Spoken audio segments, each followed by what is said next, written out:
The Kentucky men's basketball season ended with a missed last-second shot in the SEC tournament.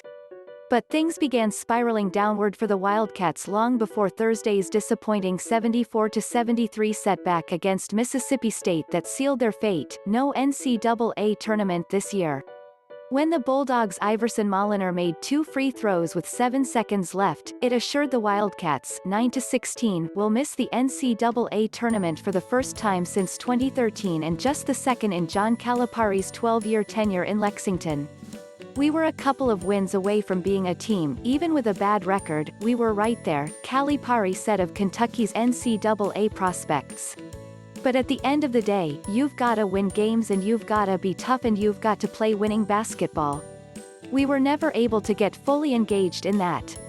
With Duke withdrawing from the Atlantic Coast Conference tournament due to a positive COVID-19 test, it most likely will be the first time since 1976 that both the Blue Devils and the Wildcats will not be in the NCAAs.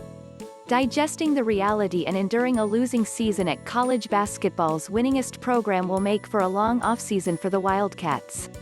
I've never lost this many games in my life in basketball consecutively like this, graduate guard Davion Mintz said.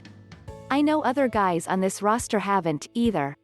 But now you know how it feels. You don't want to climb back into that hole. You don't want that pain to come back. Kentucky dug that deep hole in the season's first month, and it became harder to climb out of as the losses piled up.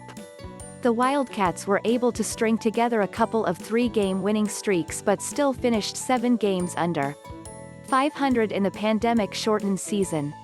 Those spurts merely halted slides of 6 and 4 games, respectively, which meant the Blue Blood program needed to mount its longest winning streak of the season and win the SEC tournament to extend its season.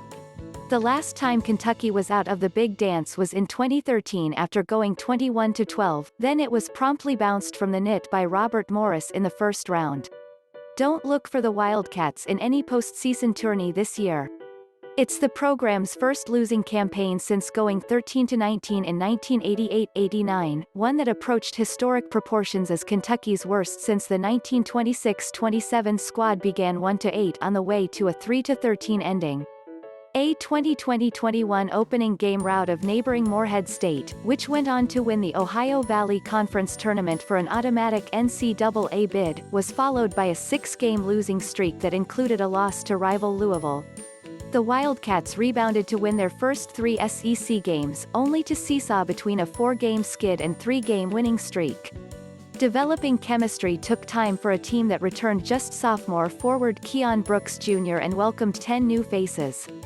Like many teams, the Wildcats had little practice or free time together because of pandemic restrictions.